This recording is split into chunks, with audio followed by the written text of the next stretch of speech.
adik-adik, selamat datang di Sofia Elevate Academy Channel. Channel yang akan membahas berbagai macam soal ujian untuk membantu adik-adik dalam mempersiapkan diri menghadapi ujian di sekolah. Gimana? Udah siap belum? Yuk kita mulai video pembelajaran kali ini. Oh iya, jangan lupa ya untuk subscribe, like, dan share, serta nyalakan notifikasinya agar kalian tidak ketinggalan video-video berikutnya. Halo adik-adik, kali ini kita akan membahas kiriman soal simulasi TKA paket 1 dari buku Ekspres Erlangga. Jadi buat adik-adik yang punya buku Ekspres Erlangga, boleh banget dibuka di paket 1 simulasi TKA ya. Oke, mari kita mulai. Nomor 1, suatu penelitian menunjukkan bahwa tanaman gurun tertentu memiliki daun yang sangat kecil atau tidak sama sekali. Sebagai gantinya memiliki batang tebal dan berlilin. Kondisi ini juga menyebabkan hewan gurun cenderung aktif di malam hari dan memiliki ginjal yang sangat efisien untuk konservasi air. Jadi makhluk hidup yang mendasari evolusi karakteristik unik pada organisme gurun tersebut yaitu, kalau dilihat tanaman gurun ini, kalau tanaman gurun berarti seperti kaktus gitu ya.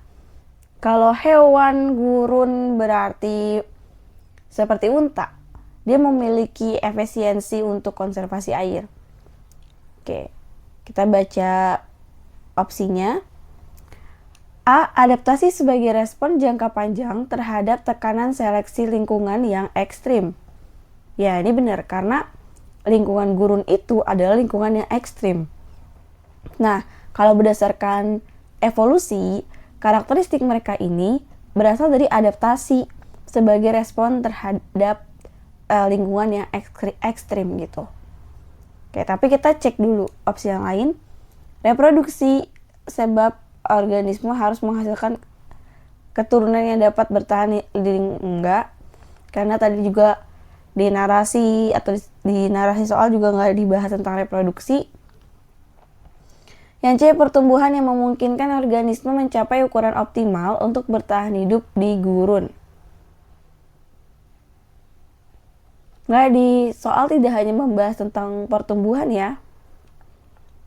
Kemudian regulasi untuk menjaga suhu tubuh dan keseimbangan air di lingkungan yang fluktuatif, tidak. Metabolisme untuk menghasilkan energi yang cukup guna menghadapi situasi lingkungan yang ekstrim. Kalau berdasarkan teori evolusinya bukan ini. Oke, jadi jawabannya adalah yang A. Next. Populasi citah dikenal memiliki tingkat keanekaragaman genetik yang sangat rendah dibandingkan dengan kucing besarnya. Kondisi ini diduga akibat bottleneck populasi di masa lalu. Oh ya, bottleneck itu adalah kepunahan atau berkurangnya populasi akibat akibat peristiwa besar seperti bencana alam atau kehilangan habitat atau penyakit kayak gitu. Meskipun populasi citah saat ini stabil di beberapa daerah, resiko kepunahan tetap signifikan. Berdasarkan deskripsi tersebut, terdapat 4 pernyataan sebagai berikut. 1. Meningkatnya kerentanan populasi terhadap wabah penyakit yang disebabkan oleh patogen baru. 2. Upaya konservasi dapat ditingkatkan karena semua individu merespon program penangkaran secara seragam. 3. Menurunnya kemampuan citah untuk beradaptasi dengan perubahan lingkungan yang cepat seperti perubahan iklim atau ketersediaan mangsa. 4. Menyebabkan variasi morfologi yang tinggi di antara individu citah sehingga mempercepat proses spesiasi. Pernyataan yang benar ditunjukkan oleh nomor 1. Ini benar apa salah? Benar ya, karena variasi genetik dia udah rendah nih, walaupun jumlah mereka stabil, tapi variasi genetiknya udah rendah. Nah, karena variasi genetiknya sudah rendah, itu membuat mereka tuh rentan terhadap penyakit yang baru. Kalau penyakit yang lama mungkin mereka sudah bisa bertahan hidup ya, tapi kalau penyakit yang baru belum tentu. Kemudian kalau yang kedua, ini salah. Kenapa? Karena tidak semua individu itu merespon hal yang sama secara serentak. Itu nggak semua seperti itu. Pasti responnya akan berbeda-beda antara satu cita dengan cita yang lainnya gitu ya. Kalau nomor 3, menurunnya kemampuan cita beradaptasi dengan perubahan lingkungan. Nah, ini juga benar karena lagi-lagi tadi dikatakan bahwa variasi genetiknya tuh udah rendah gitu. Oke, kalau nomor 4, nah karena variasi genetiknya udah rendah, maka tidak mungkin akan terjadi variasi morfologi yang tinggi. Karena variasi antar mereka aja udah rendah gitu. Jadi jawabannya 1 dan 3.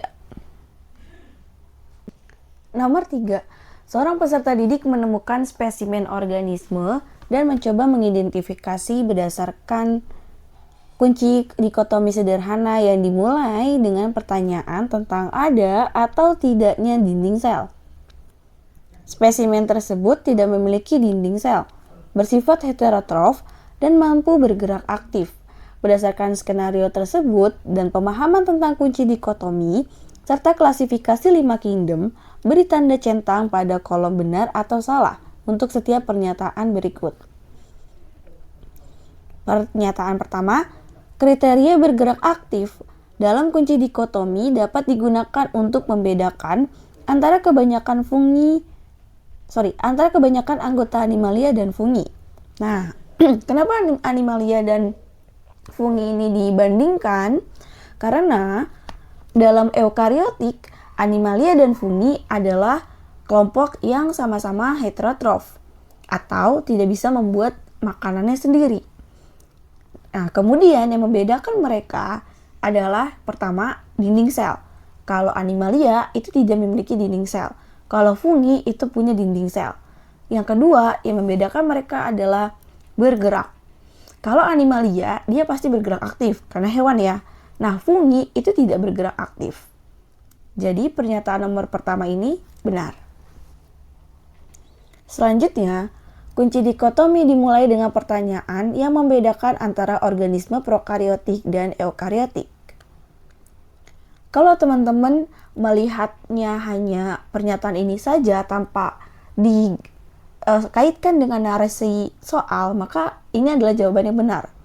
Karena memang pada saat awal untuk kunci dikotomi itu pasti membedakan 5 kingdomnya dulu antara prokariotik atau eukariotik gitu berdasarkan nukleolusnya. Tapi ingat di sini di skenario ini dia tidak memulai dengan membandingkan nukleus gitu. Tapi dia membandingkan dinding sel. Nah, dinding sel ini yang membedakan antar jenis-jenis di eukariotik. Jadi dinding sel ini membandingkan antara eukariotik ya, bukan eukariotik dengan prokariotik. Eukariotik yang dimaksud adalah ada animalia, plantae, fungi, gitu ya. Oke. Jadi ini kurang tepat ya. Kemudian, jika spesimen tersebut diidentifikasi sebagai anggota kingdom fungi, pada tahap awal kunci dikotomi, ia pasti akan memulai jalur memiliki dinding sel. Ya, betul. Karena fungi itu memiliki dinding sel.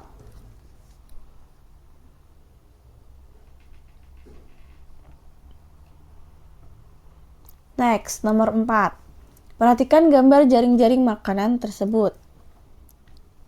Jika rumput, sebagai produsen mengalami penurunan akibat kekeringan, interaksi trofik yang paling terdampak secara beruntun adalah yang paling berdampak dari hilangnya produsen adalah konsumen primer. Maka kita harus cek di jaring-jaring ini siapa konsumen primernya gitu. Ini arah panahnya dari rumput itu hanya satu ya, ke sini. Sepertinya ini gambar tikus dengan kelinci. Ya, karena yang ini tikus, yang ini kelinci. Oke. maka harusnya mereka berdua lah yang akan ikut punah atau penurunan jumlah karena makanannya berkurang. A. Peningkatan populasi burung hantu karena kehilangan saingan. Tidak. B. Peningkatan populasi tikus karena lebih banyak makanan tersedia. Salah. Penurunan populasi katak sehingga burung kecil berkembang pesat. Katak. Sebentar. Tidak berhubungan. D. Burung hantu akan makan tumbuhan langsung karena tidak ada makanan. Tidak. Penurunan populasi tikus yang berdampak pada seluruh konsumen tingkat atas. Betul. Oke, nomor 5. Berdasarkan gambar beri tanda centang pada kotak untuk setiap pernyataan berikut yang benar. Jawaban benar dapat lebih dari 1. Bakteri fiksasi nitrogen mengubah nitrogen bebas di udara atau N2 menjadi amonium NH4 yang dapat diserap oleh tumbuhan. Ini N2 teman-teman di atas. N2 itu adalah nitrogen di udara. Nah, tumbuhan tidak bisa langsung menyerap nitrogen di udara. Dia harus diubah dulu dalam bentuk nitrat. Walaupun ada beberapa tumbuhan yang bisa menyerap amonium juga gitu ya. Nah, nitrogen atau N2 itu akan diubah menjadi amonium melalui bakteri fiksasi nitrogen. Jadi, pernyataan pertama ini benar. Selanjutnya, proses nitrifikasi melibatkan 2 tahap, yaitu perubahan amonium menjadi nitrit dan nitrit menjadi nitrat. Setelah menjadi amonium, akan diubah menjadi nitrit dulu, baru menjadi nitrat dengan bakteri nitrifikasi. Betul. Selanjutnya, tumbuhan menyerap nitrogen dalam bentuk gas N2 langsung dari udara melalui daun. Salah. Karena tadi ya, tumbuhan tidak bisa menyerap dengan udara, mereka hanya bisa menyerap dengan akar. Nah, akar hanya bisa menyerap dalam bentuk yang sederhana, yaitu nitrat. Tapi ada beberapa yang bisa menyerap amonium. Next, tumbuhan hanya dapat menyerap nitrogen dalam bentuk gas N2 di udara. Salah. Nitrat atau NO3 adalah bentuk nitrogen yang paling mudah diserap tanaman. Betul. Nomor 6. Pembangunan industri tekstil yang pesat di suatu kota telah menyebabkan peningkatan signifikan pada pembuangan limbah cair ke sungai dan emisi gas ke atmosfer. Uji laboratorium menunjukkan peningkatan kadar merkuri dan kadmium di air sungai bersamaan dengan peningkatan konsentrasi sulfur dioksida dan nitrogen dioksida di udara dekat wilayah industri. Berdasarkan keterangan tersebut, beri tanda centang pada kolom benar atau salah untuk setiap pernyataan berikut. Pernyataan pertama, peningkatan kadar merkuri dan kadmium di sungai dapat menyebabkan biomagnifikasi pada rantai makanan akuatik sehingga berbahaya bagi kesehatan manusia yang mengkonsumsi ikan dari sungai tersebut. Biomagnifikasi adalah proses peningkatan konsentrasi zat beracun di setiap tingkat trofik dalam rantai makanan. Jadi, semakin tinggi tingkat trofiknya, maka akumulasi atau konsentrasi racun di dalam tubuh makhluk hidup tersebut akan semakin besar, seperti itu. Nah, berarti pernyataan ini benar. Karena kalau misalnya yang dimakan adalah hewan ikan yang besar gitu ya, maka konsentrasi zat racun di dalam tubuh hewan tersebut sangat banyak. Karena kalau ikan besar itu kan dia merupakan tingkat trofik puncak atau paling tinggi di dalam sungai. Oke, next, peningkatan emisi SO2 dan NO2 dari industri dapat memicu terjadinya hujan asam yang berpotensi merusak bangunan tanaman dan menurunkan pH tanah. Betul. Emisi ini dapat menyebabkan hujan asam. Dan hujan asam memang sangat berbahaya ya. Oke, next. Penggunaan scrubber pada cerobong asap industri merupakan salah satu upaya bioremediasi untuk mengurangi emisi gas SO2 dan NO2. Betul. Kalau nggak salah scrubber itu filtrasi, bener kayak filtrasi gitu di dalam cerobong asap. Oke, nomor 7. Meskipun bakteri dan sel hewan merupakan organisme hidup, mereka menunjukkan perbedaan mendasar dalam organisasi selulernya.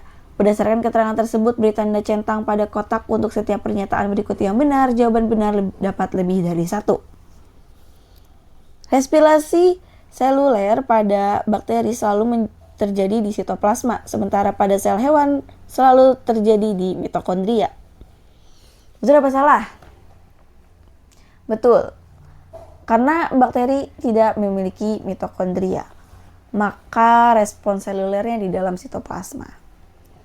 Kemudian sel bakteri menggunakan DNA sirkular tunggal yang terletak di nukleus tanpa membran, sedangkan sel hewan memiliki DNA linier ganda dalam nukleus yang dilapisi membran. Betul.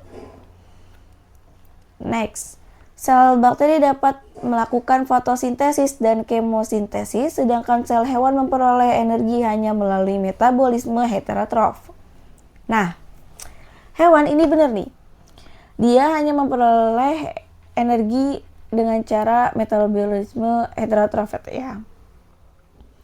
Nah, bakteri itu memang ada yang bisa melakukan fotosintesis. Ada juga yang bisa melakukan kemosintesis. Tapi teman-teman perlu memahami bahwa tidak ada bakteri yang dapat melakukan keduanya secara bersamaan atau dalam satu sel bakteri tersebut. Jadi ada kelompok bakteri yang bisa fotosintesis tapi dia tidak bisa kemosintesis, dan sebaliknya juga demikian. Tapi karena ini pernyataannya adalah untuk membedakan antara sel bakteri dengan sel hewan, maka ini dianggap benar. Dengan catatan yang tadi ya teman-teman, kalau bakteri itu bisa melakukan fotosintesis, ada juga yang bisa melakukan kemosintesis. Kemudian dinding sel bakteri tersusun atas peptidoglikan, sedangkan sel hewan tidak memiliki dinding sel yang memengaruhi ketahanan terhadap tekanan osmotik.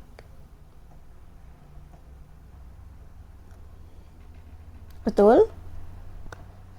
Ukuran ribosom pada sel bakteri lebih besar dibandingkan ribosom pada sel hewan, yang memiliki implikasi pada mekanisme kerja antibiotik tertentu. Salah ya, harusnya lebih kecil. Nomor 8, perhatikan salah satu. Nomor 8, pilihlah satu jawaban yang benar, perhatikan gambar organel sel berikut. Ini mitokondria, teman-teman. Ulang. Nomor 8, pilihlah satu jawaban yang benar, perhatikan gambar organel sel berikut. Ya, ini apa tebak? Mitokondria. Oke. Organel sel pada gambar tersebut memiliki struktur berlekuk-lekuk yang disebut krista. Jika struktur tersebut mengalami kerusakan, proses metabolisme yang paling terpengaruh adalah di krista itu ada proses apa, guys? Ada yang namanya transport elektron, ya. Transport elektron di proses katabolisme, ya. Oke, itu kan untuk membuat ATP atau membuat energi. A. Replikasi DNA karena terjadi di dalam nukleus, tidak. Sintesis protein karena ribosom tidak bekerja optimal, tidak. Detoksifikasi racun karena enzim katalase tidak bekerja. Pengangkutan ion karena kerusakan pompa natrium kalium, tidak. Pembentukan energi aki karena terganggunya rantai transport elektron, betul. Nomor 9. Transport membran sel adalah proses masuk dan keluarnya zat, molekul, atau ion melalui membran plasma, baik secara pasif maupun aktif. Mekanisme ini sangat penting agar sel dapat mempertahankan homeostasis, mengambil nutrien dan membuang limbah. Berdasarkan informasi tersebut, beri tanda centang pada kotak untuk setiap pernyataan berikut yang benar. Jawaban benar dapat lebih dari satu. Transport membran sel ya. Molekul air dapat berpindah melintasi membran plasma melalui difusi sederhana tanpa bantuan protein membran. Benar salah? Salah. Karena bukan menggunakan difusi sederhana ya ketika melewati membran sel. Next, pompa natrium kalium pengangkut ion melawan gradien konsentrasi sehingga memerlukan energi dari ATP. Benar. Fagositosis merupakan bentuk eksositosis di mana sel membuang zat padat keluar sel melalui vasikula. Salah. Kalau fagositosis itu adalah endositosis. Karena dia memasukkan benda padat ke dalam sel. Ya kayak dimakan gitu. Next, difusi terfasilitasi terjadi saat molekul besar atau bermuatan melewati membran dengan bantuan protein kanal. Betul. Endositosis dan eksositosis sama-sama memerlukan energi karena melibatkan perubahan bentuk membran plasma. Betul.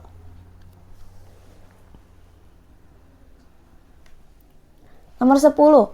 Suatu tumbuhan ditemukan tumbuh subur di daerah gurun yang panas dan kering. Batang tanaman ini tebal, berdaging dan memiliki lapisan kutikula yang sangat tebal. Daunnya termodifikasi menjadi duri-duri kecil. Berdasarkan adaptasi tumbuhan tersebut terhadap lingkungannya, beri tanda centang pada kolom benar atau salah untuk setiap pernyataan berikut. Itu seperti ciri-ciri kaktus ya, teman-teman. Jaringan parenkim pada batang berdaging mengalami spesialisasi menjadi parenkim air untuk menyimpan cadangan air dalam jumlah besar. Betul. Makanya tadi batangnya menjadi membesar dan berdaging. Kemudian jaringan sile memiliki diameter pembuluh yang sangat besar untuk memastikan transportasi air yang efisien meskipun ketersediaan air terbatas. Salah. Harusnya silem itu jadi lebih kecil agar tidak terjadi gelembung udara ketika tidak ada air yang bisa diserap atau bisa diangkut. Kalau dia berubah menjadi pembuluh yang sangat besar itu pada adaptasi tumbuhan air ya, bukan tumbuhan gurun. Kemudian stomata pada daun seperti duri menutup pada siang hari untuk meminimalkan kehilangan air yang merupakan sifat adaptif dari jaringan pelindung. Betul. Nomor 11. Pilihlah satu jawaban yang benar. Beruang kutub memiliki adaptasi luar biasa untuk bertahan hidup di lingkungan Arktik yang sangat dingin. Salah satu adaptasinya yaitu lapisan isolator tebal di bawah kulit dan kemampuan untuk berhibernasi dalam waktu lama. Jenis jaringan yang paling berperan dalam adaptasi beruang kutub untuk isolasi termal dan penyimpanan energi selama hibernasi adalah, kalau untuk penyimpanan energi berarti dia harus mempunyai jaringan yang dapat menyimpan lemak yang banyak gitu ya. Nah, itu adalah jaringan adiposa. Dan untuk menahan panas itu menggunakan jaringan ikat longgar gitu. Next, 12. Kentang adalah contoh tumbuhan yang memiliki modifikasi organ batang yang dikenal dengan sebagai umbi batang. Struktur ini memungkinkan kentang untuk bertahan hidup selama musim dingin dan berkembang biak secara aseksual. Berdasarkan informasi tersebut, beri tanda centang pada kotak untuk setiap pernyataan berikut yang benar mengenai struktur, fungsi, dan adaptasi umbi batang.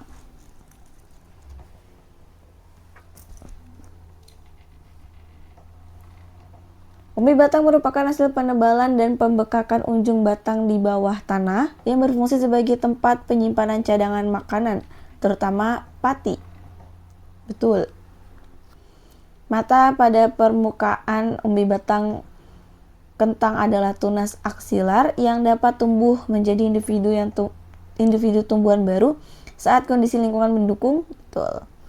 Kehadiran umbi batang menunjukkan bahwa kentang tidak dapat berfotosintesis lagi dan bergantung sepenuhnya pada cadangan makanan. Salah.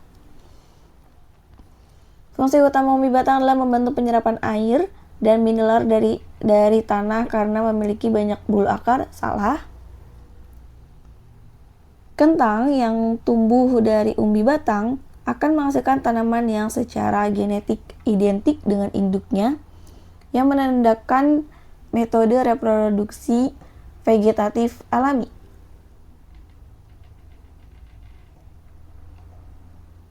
Betul. Oke, nomor 13. Oke, ini ada gambar rangka ya. Ini coba dilihat dulu gambar rangka ini. Tadi di soal yang ini adalah yang di soal ya, ini adalah K. Ini adalah K. Kemudian yang tengah ini adalah M, berarti tulang dada. M. Kemudian yang pinggir, ini pinggir ya. Pinggir ini adalah L, costal cartilage. Dan yang KLMN, ya, N itu ini. Ini adalah scapula. Oke, ingat-ingat ya teman-teman. Coba cek lagi gambar soalnya. Ya, betul. Oke. Pilih satu pernyataan yang benar berdasarkan gambar tersebut.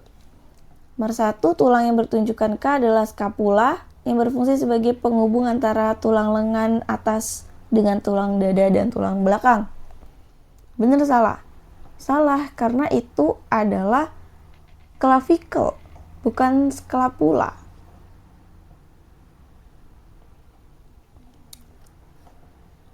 Salah ya. Yang nomor 2, tulang L ini adalah tulang dada. Bukan ya, bukan tulang dada. Tulang dada tuh yang M. Ini masih salah. Yang M adalah tulang rusuk palsu.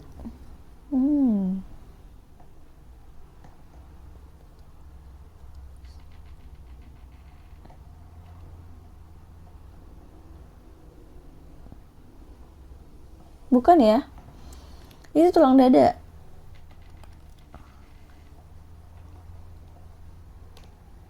Yang N dikenal dengan clavicula salah ya. Yang N itu scapula.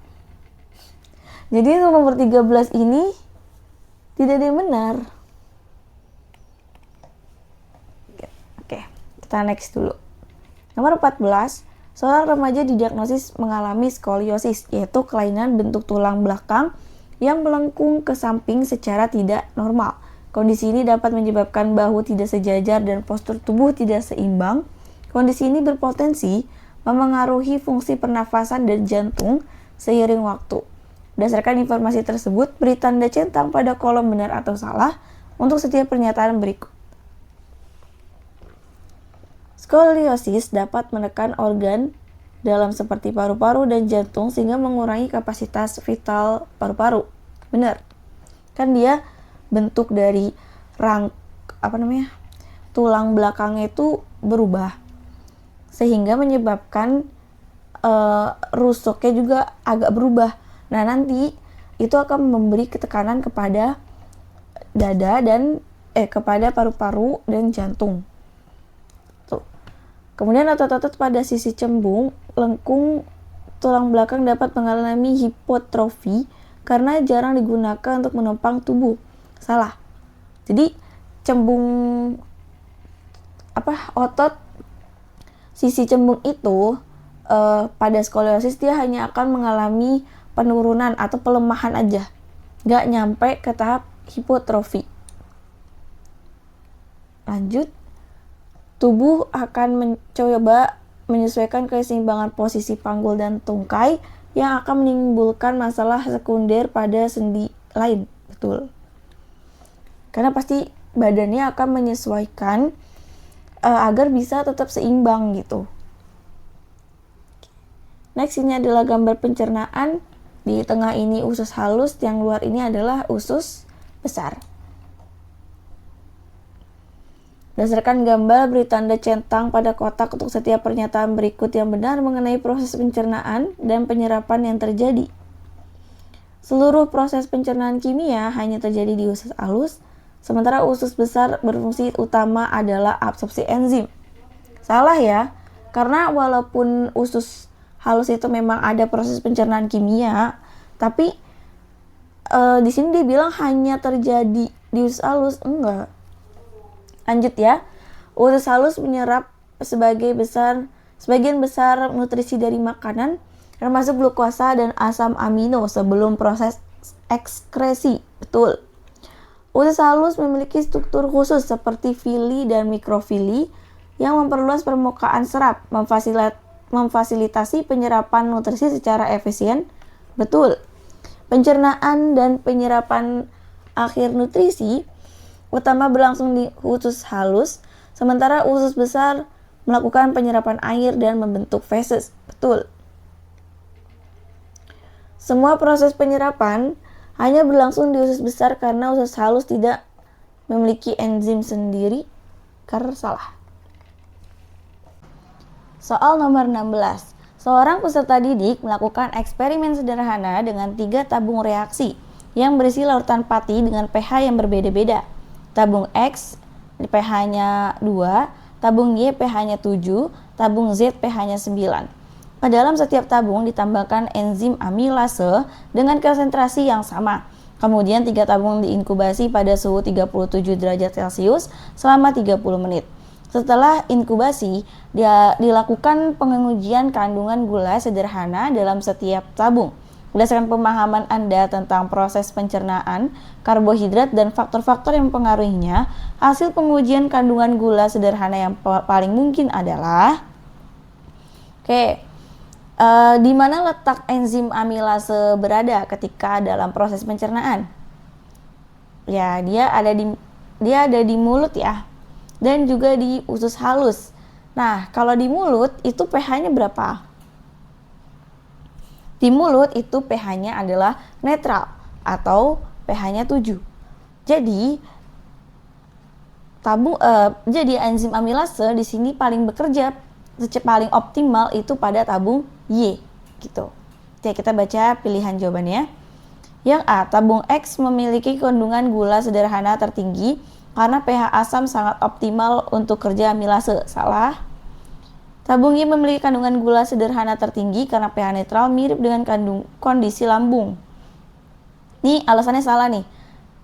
pH netral mirip dengan kondisi lambung. Itu udah salah total ya, karena lambung itu asam. Sedangkan amilase itu pH-nya netral. Kemudian C, tabung Z memiliki kandungan gula sederhana tertinggi karena pH basa. Salah.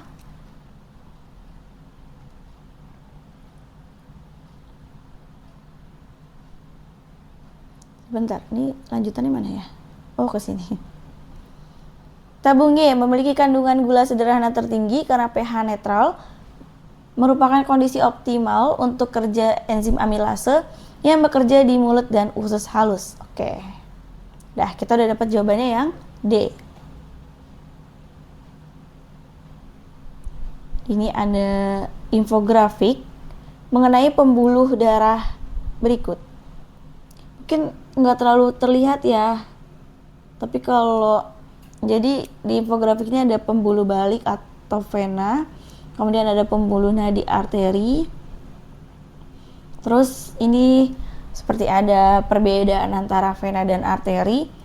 Vena ini terletak di dekat permukaan kulit sehingga mudah dikenali dan memiliki 3 fungsi. Ada vena cava pulmonalis membawa darah dari paru-paru ke serambi kiri jantung. Ada vena cava inferior membawa darah dari bagian bawah tubuh ke serambi kanan jantung. Ada vena cava superior membawa darah dari bagian atas tubuh menuju serambi kanan jantung. Kemudian yang arteri ini pembuluh yang liat dan elastis, berfungsi sebagai tempat mengalir darah yang dipompa dari bilik. Kemudian di bawah sini ada pembuluh kapiler, sangat halus dan langsung berhubungan dengan sel tubuh, berfungsi menghubungkan ujung pembuluh nadi terkecil dan ujung pembuluh balik terkecil. Oke. Seorang peserta didik melakukan aktivitas fisik yang berat. Kondisi ini meningkatkan kebutuhan oksigen dan nutrisi di otot, serta meningkatkan produksi karbon dioksida dan limbah metabolisme. Berdasarkan infografik dan pemahaman Anda tentang sistem transportasi darah, perubahan yang paling mungkin terjadi pada pembuluh darah peserta didik tersebut selama aktivitas fisik yang intens adalah ini kan berarti di narasinya ada seseorang yang sedang melakukan aktivitas fisik yang berat, mungkin olahraga gitu ya. Nah, dia pada kondisi tersebut itu akan membuat kebutuhan oksigen dan nutrisinya itu meningkat. Oke. Nah, siapa yang membawa atau menyalurkan siapa yang menyalurkan oksigen dan nutrisi ke otot? Pembuluh darah apa yang melakukan hal tersebut? Itu adalah pembuluh darah kapiler. Oke. Jadi teman-teman fokus dulu di situ. Oke, kita baca pilihan jawabannya. A. Lumen arteri di otot akan menyempit untuk meningkatkan tekanan darah dan mempercepat aliran darah ke otot. Salah. Kalau memang dia harus mempercepat tekanan dan mempercepat aliran, harusnya arterinya akan melebar, bukan menyempit. Kemudian katup di dalam vena akan menutup lebih rapat untuk mencegah aliran balik darah akibat konsentrasi otot yang kuat. Salah. Kalau ditutup malah nggak lancar ya. Kemudian C. Dinding kapiler di otot akan menebal untuk melindungi pembuluh dari peningkatan tekanan darah. Salah. Aliran darah melalui kapiler di otot akan melambat secara signifikan untuk memaksimalkan pengambilan oksigen. Kenapa melambat ya? Harusnya dia mempercepat ya. Kemudian jumlah kapiler darah yang berfungsi di otot akan meningkat untuk memperluas area pertukaran zat. Ini benar. Karena kan dia lagi banyak butuh nih oksigennya, kemudian juga karbon dioksida yang dihasilkan juga banyak, sisa metabolisme juga banyak. Jadi perlu cepat atau perlu meningkat nih pertukaran zatnya gitu. Nomor 18. Seorang pasien mengalami infeksi bakteri sehingga sistem imun tubuhnya merespon dengan mengaktifkan sel fagosit untuk menghancurkan bakteri tersebut. Namun, beberapa bakteri patogen memiliki kapsul yang dapat mencegah pengenalan oleh sel fagosit tersebut. Strategi paling efektif yang dilakukan tubuh untuk meningkatkan efisiensi fagositosis dalam kondisi ini adalah, ketika ada sel fagosit yang nggak bisa mengenali kapsul bakteri, ya apa yang akan dilakukan tubuh? Dia akan mencoba memberikan atau mendekatkan sel imun lain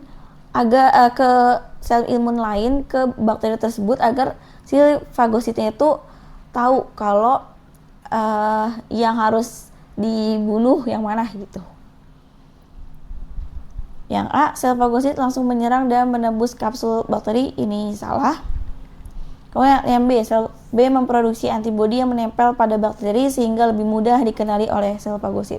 Nah, ini betul.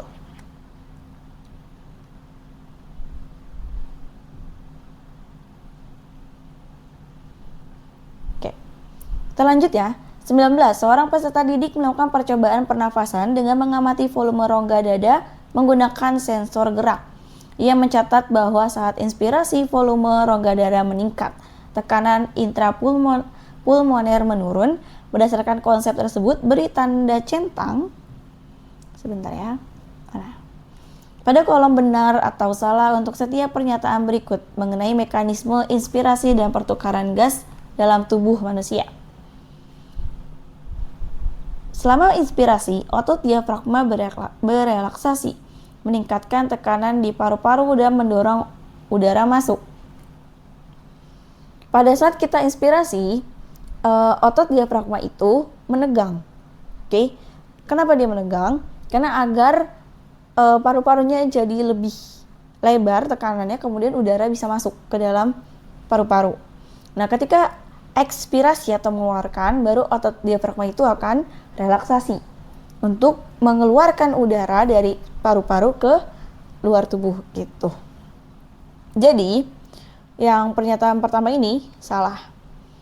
Inspirasi terjadi ketika otot antar tulang rusuk berkontraksi, diafragma mendatar. Nah, diafragma mendatar ini artinya diafragma itu menegang atau berkontraksi. Dan tekanan dalam rongga paru-paru menurun. Betul. Pertukaran gas di alveolus terjadi karena oksigen berpindah secara difusi dari pembuluh darah ke alveolus. Betul. Pertukaran gas oksigen dengan karbon dioksida di alveolus terjadi pada nomor 20. Selama proses metabolisme tubuh, berbagai zat sisa dihasilkan dan dikeluarkan melalui organ ekskresi tertentu. Pernyataan berikut yang paling tepat mengenai hubungan antara jenis zat sisa, proses metabolisme, dan organ ekskresi yang mengeluarkannya adalah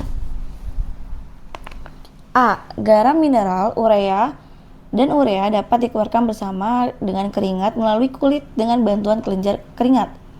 Benar apa salah? Benar. Walaupun ureanya sedikit ya. Oke, kita simpan dulu ini benar, cek yang lain. Asam amino berlebih dikeluarkan langsung oleh paru-paru. Salah. Kalau asam amino berlebih, dia akan dikeluarkan oleh hati, bukan paru-paru. Kemudian karbon dioksida dan uap air dari respirasi selalu diangkut oleh hati. Salah. Kemudian zat warna empedu sebagai sisa pemecahan protein. Ini juga salah. Urea terbentuk di ginjal sebagai hasil akhir metabolisme protein dan dikeluarkan. Kalau urea itu terbentuknya bukan di ginjal ya, tapi terbentuknya di hati. So, jawabannya adalah yang A. Oke, next. Nah, nomor 21 ini ada gambar nefron ya. Satu ini glomerulus, dua ini adalah TKP atau tubulus contractus proximal. Tugasnya adalah untuk reabsorpsi. Kemudian yang tiga ini adalah TKD, tubulus contractus distal, untuk mengeluarkan zat-zat sisa. Kemudian yang keempat ini saluran kemih ya, saluran kemih. Oke. Pernyataan yang paling tepat terkait dengan tahapan pembentukan urin sesuai gambar tersebut adalah A. Pada tahap 1, terjadi filtrasi secara selektif oleh kapiler darah yang mengelilingi glomerulus. Oke, nomor 1 benar, ini glomerulus dan terjadi filtrasi, itu betul. Akan tetapi di sini ada kata selektif. Kalau filtrasi itu dia seharusnya non selektif ya, karena penyaringannya hanya melalui bentuk atau ukuran dari zat tersebut gitu. Tapi kita coba cek yang lain dulu. Pada tahap 2 menggambarkan proses sekresi zat-zat sisa metabolisme seperti urea dan ion H+ dan dari darah ke tubulus. Nomor 2 salah ya. Harusnya ya kalau dia maunya sekresi itu adalah di nomor 3. Kemudian tahap 3 menunjukkan proses reabsorpsi. Salah. Nomor 3 ini kan TKD. Nah, TKD atau distal ini tuh augmentasi atau sekresi, bukan reabsorpsi. Tahap 4 adalah tempat terjadinya filtrasi awal. Udah salah. Yang E, semua proses pada 1 sampai 4 terjadi secara pasif tanpa bantuan energi sel atau transport aktif. Enggak. Ada transport aktifnya. Jadi jawabannya yang paling tepat di sini adalah yang A. Walaupun dengan catatan, ini harusnya non-selektif. Oke. Nomor 22. Seorang pasien mengalami kesulitan mengordinasikan gerakan halus dan menjaga keseimbangan tubuh. Tetapi tetap mampu merespon rangsangan sensorik dan mempertahankan kesadaran. Setelah pemeriksaan ditemukan kelainan di salah satu komponen sistem saraf pusat. Simpulan yang paling tepat berdasarkan informasi tersebut adalah, oke, kalian mungkin perlu melihat ini dulu. Ya, fungsi utama bagian otak manusia. Ada otak kecil yang ini, ada batang otak, ada otak besar yang ini. Otak besar fungsinya banyak ya. Ini ada beberapa lobus. Seperti misalnya mengatur gerakan tubuh, kemudian perilaku dan pemecahan masalah bicara, kemudian bahasa dan memori, pendengaran, penglihatan, kecerdasan, penalaran bahasa, dan sensasi tubuh. Nah, kalau otak kecil atau cerebellum, itu tugasnya hanya 2, keseimbangan tubuh dan kontrol otot. Sedangkan batang otak ini untuk pernafasan dan pencernaan atau menelan. Oke, sampai situ. Berarti kalau tadi masalahnya di dia adalah keseimbangan dan gerakan halus, berarti yang bermasalah adanya di otak kecil. Ya kan, kalau gerakan halus itu berarti kan butuh otot ya, menggerakkan tulang. Berarti kontrol ototnya yang bermasalah. Sini pokoknya cerebellum atau otak kecil yang bermasalah. Kita cari di pilihan jawaban yang berbicara atau menjelaskan demikian. Nah, yang A, kelainan mungkin terjadi pada saraf tepi somatik karena strukturnya mengandung salah.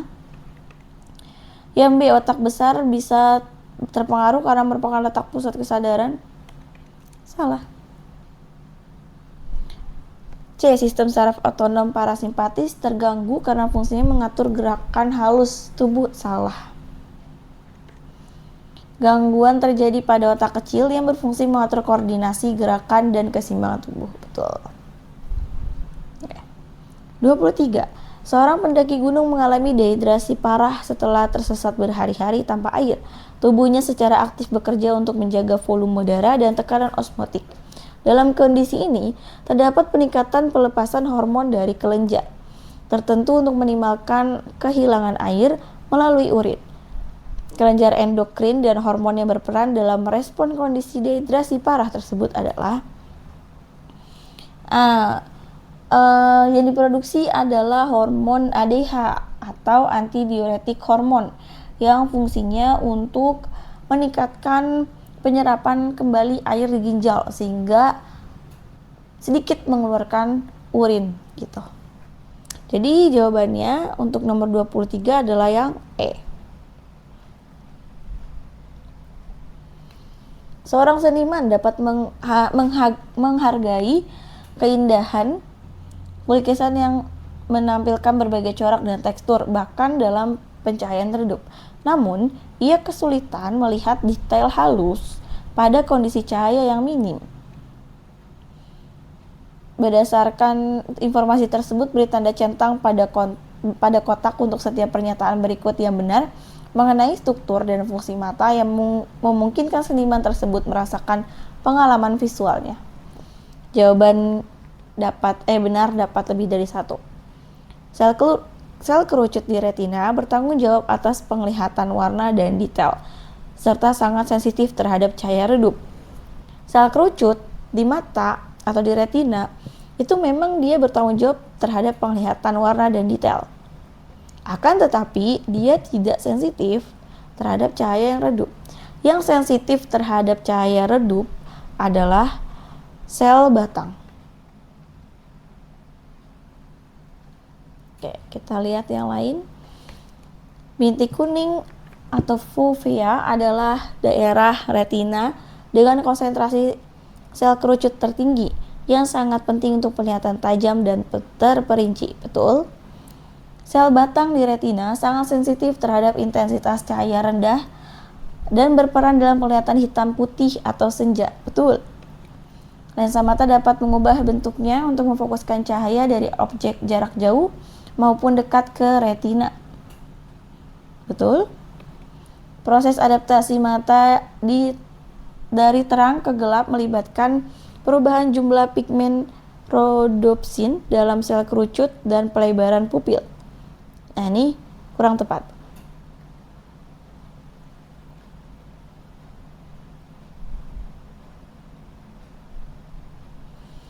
Oke, nomor 25 ini ada organ reproduksi wanita. Di nomor 1 dan nomor 3 ini sama ya. Ini berarti ovarium ya, ovarium. Kemudian nomor 4 ini adalah tuba fallopi. Nomor 5 ini adalah uterus. Nomor 2 ini adalah cervix.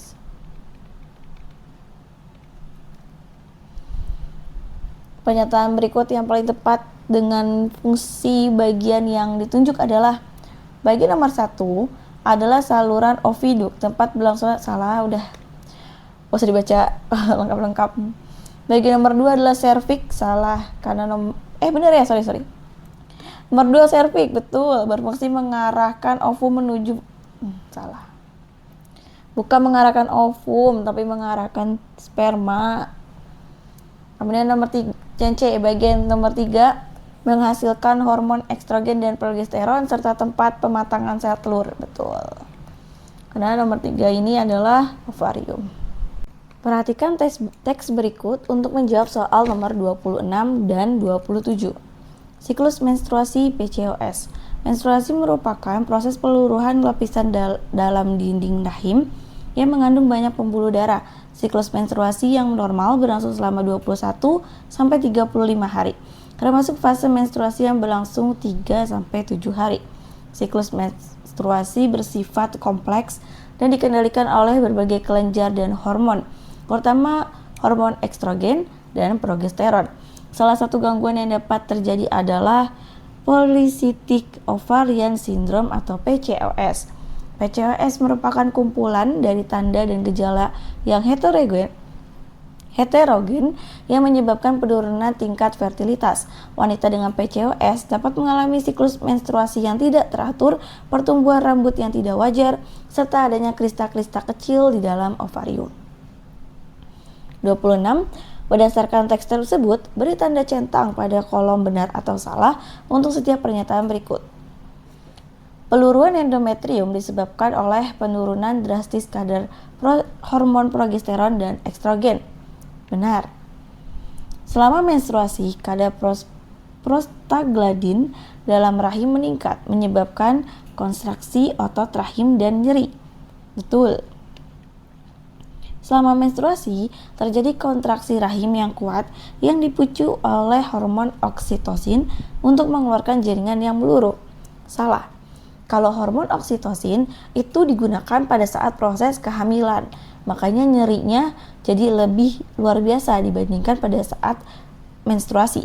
Kalau pada menstruasi, hormon yang dikeluarkan adalah prostaglandin. 27. Berdasarkan teks tersebut, beri tanda centang pada kotak untuk setiap pernyataan berikut yang benar terkait PCOS. PCOS merupakan sindrom pada ovarium yang mengganggu proses ovulasi. Betul. Hormon yang tidak seimbang memicu terbentuknya krista pada ovarium dan gangguan pematangan folikel. Betul. Penanganan medis yang dapat dilakukan berupa pemberian terapi hormon dan perubahan gaya hidup untuk menyeimbangkan hormon. Betul. Karena PCOS itu gangguan ketidakseimbangan hormon ya. Kemudian, tingginya kadar LH menyebabkan dominasi estrogen sehingga menyebabkan infertilitas.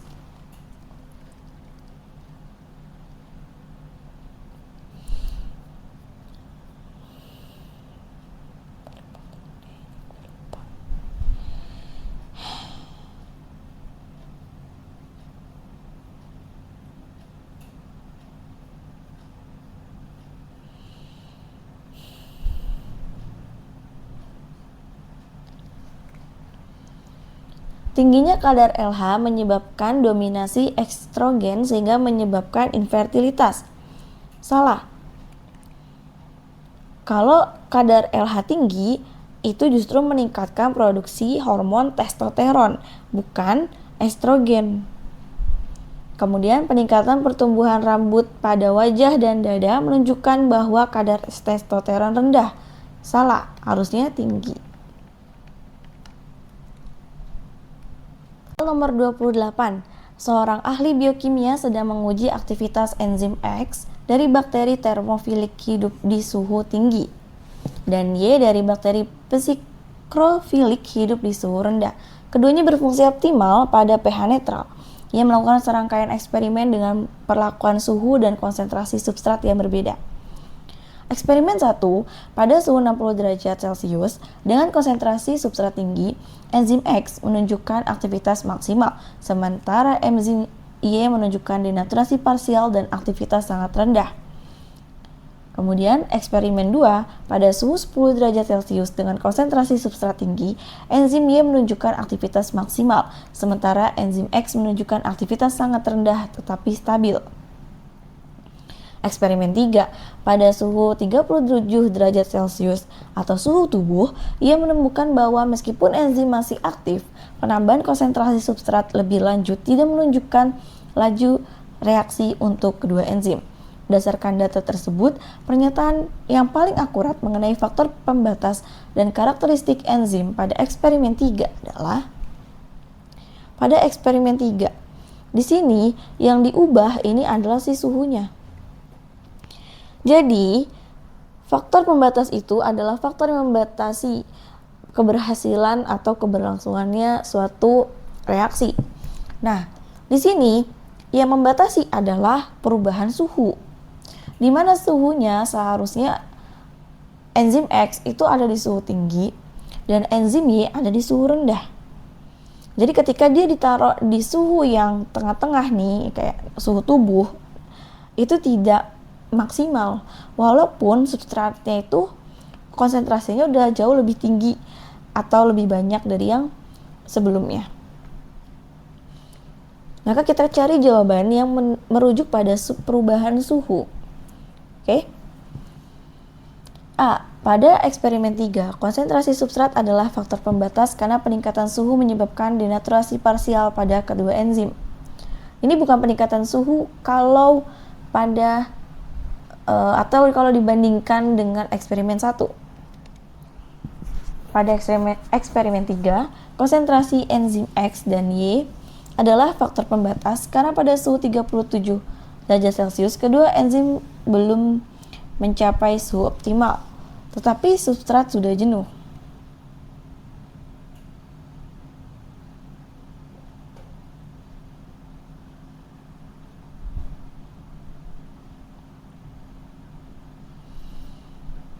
Oke, kita simpan dulu ya. Ini benar sih.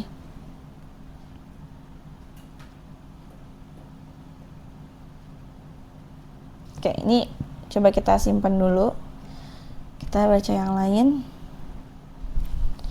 Pada eksperimen 3, konsentrasi substrat adalah faktor pembatas karena pada suhu 37 derajat Celcius kedua enzim bekerja secara efisien. Salah.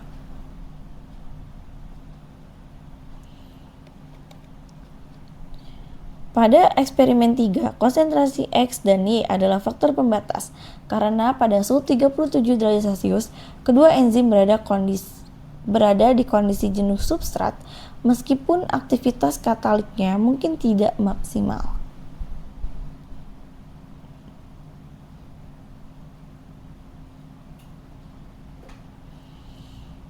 Nah, ini hampir sama dengan yang B.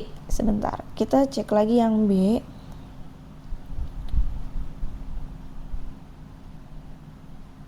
Oh, ini salah di sini nih. Kedua enzim belum mencapai suhu optimalnya.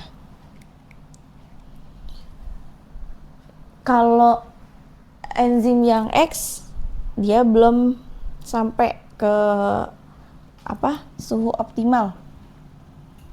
Ya, karena baru nyampe di suhu 37, sedangkan maksimalnya 60. Tapi buat suhu enzim Y, dia kan suhunya 10. Nah, kalimatnya bukan belum mencapai, tapi telah melewati suhu optimalnya dia. Jadi itu kurang tepat. Nah, yang benar di sini adalah yang D. Karena suhu kedua enzim, karena pada suhu 37 derajat ini, enzim itu berada pada kondisi yang jenuh substrat, sehingga menyebabkan aktivitas kataliknya itu tidak maksimal. Kalau yang E, pada eksperimen 3 terjadi inhibisi kompetitif pada kedua enzim sehingga meningkatkan substrat tidak efektif. Tidak. Jadi jawabannya yang D. 29. Respirasi aerob merupakan proses katabolisme glukosa yang membutuhkan oksigen untuk menghasilkan energi. Berikut informasi yang benar mengenai respirasi aerob. A. Tidak melibatkan mitokondria dalam proses pembentukan ATP. Salah, justru katabolisme itu terjadinya di mitokondria. Kemudian menghasilkan energi bersih sebesar 2 ATP per molekul glukosa. Kurang tepat. Terjadi sepenuhnya di sitoplasma dan tidak menghasilkan NADH. Ini juga salah. Dia menghasilkan NADH ya. Walaupun nanti di akhir ditransport elektron diubah menjadi ATP. Kemudian tahap akhirnya adalah fermentasi untuk menghasilkan energi tambahan. Ini juga salah. Tahap terakhir dari katabolisme adalah transport elektron. Kemudian E menggunakan oksigen sebagai akseptor elektron terakhir di rantai transport elektron. Betul. Oke, nomor terakhir, pada sebuah percobaan fotosintesis, tanaman diberi cahaya dengan panjang gelombang 700 nm, yaitu dia warnanya merah jauh, dan 680 nm itu merah. Hasilnya, tanaman yang diberi cahaya dengan panjang gelombang 680 nm memproduksi O2 tinggi, sedangkan tanaman dengan panjang gelombang 700 nm memproduksi O2 yang rendah. Sementara, tanaman yang diberi cahaya dengan kombinasi panjang gelombang 680 nm plus 700 nm menghasilkan O2 lebih tinggi daripada 680 nm saja. Berdasarkan informasi tersebut, hal yang menyebabkan kombinasi cahaya 680 dan 700 nm menghasilkan lebih banyak oksigen adalah karena kombinasi cahaya tersebut. Intinya, kalau cahayanya ada kombinasi antara 680 dan 700 dikombinasi, dua-duanya dipakai ini menghasilkan lebih banyak oksigen. Kenapa? A. Mengaktifkan kedua fotosistem secara bersamaan. Iya, betul. Udah jawaban yang ini. Kan fotosistem 1 dan fotosistem 2 kalau dipakai secara bersamaan otomatis oksigennya akan banyak ya yang dihasilkan. Kalau yang B, mengurangi kompetisi antara enggak berpengaruh. Yang C meningkatkan energi eksitasi elektron, tidak. Mempercepat regenerasi RUBP, tidak. Mencegah fotorespirasi, tidak. Oke, sekian dulu video kali ini. Terima kasih banyak kepada adik-adik semua yang telah mengirimkan soal-soal ujiannya atau soal-soal latihannya. Namun kami mohon maaf kalau ternyata kami tidak bisa membuat semua videonya ya, karena keterbatasan waktu. Jadi mungkin kedepannya bisa mengirimkan soal atau latihannya jauh-jauh hari sebelum waktu ujian ya, agar kami juga lebih maksimal dalam membuat pembahasan soal. Sekian dari kami, sampai jumpa. Gimana? Udah paham belum sama pembahasannya?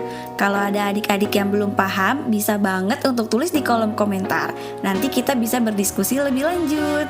Dan untuk adik-adik yang mau soal-soal ujian di sekolahnya kami bahas di video berikutnya, silakan untuk mengirimkan soal ujian kalian ke email kami ya. Sampai jumpa di video berikutnya.